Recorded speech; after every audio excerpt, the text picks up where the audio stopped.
Welcome back. Economic activity seeing, quote, little to no growth in recent weeks. That, according to the Fed's latest Beige Book survey. Investors now looking ahead to this Friday's jobs report for more clarity on where this economy is going. Joining me now, Torsten Slok. He is Apollo partner and chief economist. And I mispronounced your last name, and you, I hope, will accept my sincere apologies for that. Of course, all good. I've heard many variants of my name over the last many years. So the correct one is the most important, of course. So now you're hearing it correctly, at least on behalf of myself. So it's nice to have you on.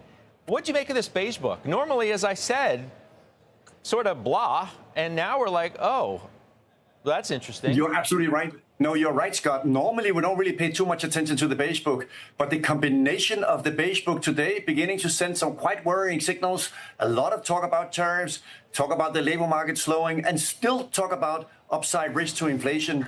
That's a really not good cocktail setting us up for the employment report on Friday, and combining it with the JOLTS report earlier today, showing that job openings declined more than what the market had expected.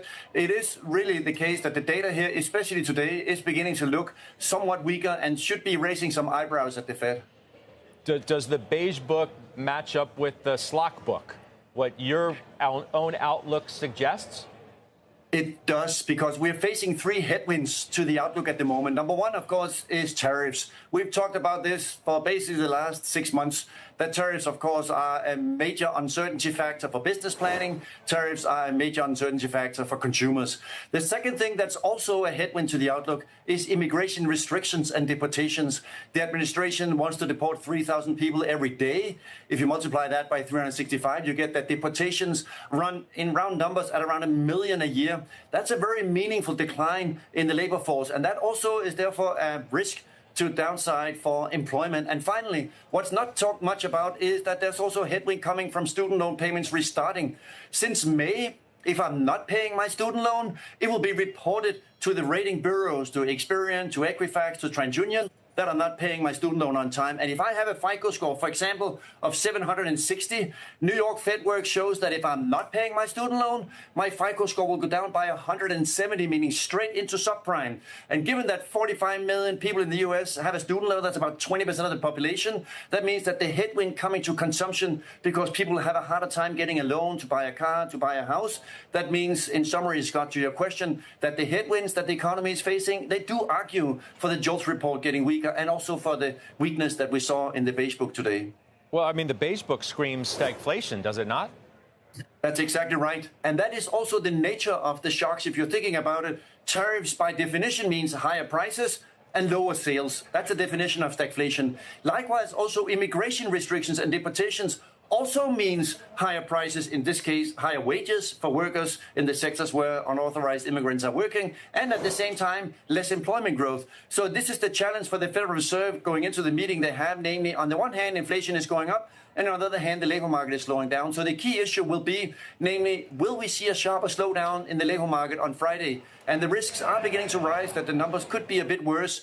You also had Chris Waller on your show earlier today, basically highlighting that if the labor market does start to fall faster, then we should be ahead of that from a risk management perspective and begin to have some rate cuts coming. Well, I think the only response to what you could take from Beige Book and even your own outlook, and maybe anecdotally what people like me and my colleagues and others are hearing from the executives they talk to, maybe not on the record, but nonetheless, that Waller's right. He's right to be concerned the way he is about a labor market deteriorating and not wanting it to get worse to the point where the Fed is then too late to do anything meaningful about it.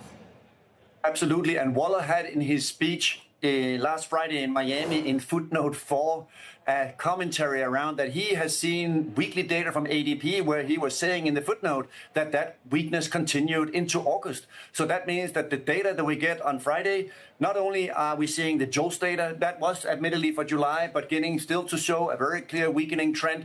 We also, of course, hear a lot of anecdotes through this earnings season. And now we also had the Beige Book today. I know this is not a formal model of predicting what non-farm payrolls will do on Friday, but all all the anecdotes combined with the hard data, it does point in the direction that there is more weakness coming in the labor market. And the consensus does expect the unemployment rate on Friday to go up from 4.2 to 4.3. So absolutely, Scott, you're right. I do think Waller is right that this is indeed a scenario where we should begin from a risk management perspective to think about rate cuts sooner rather than later.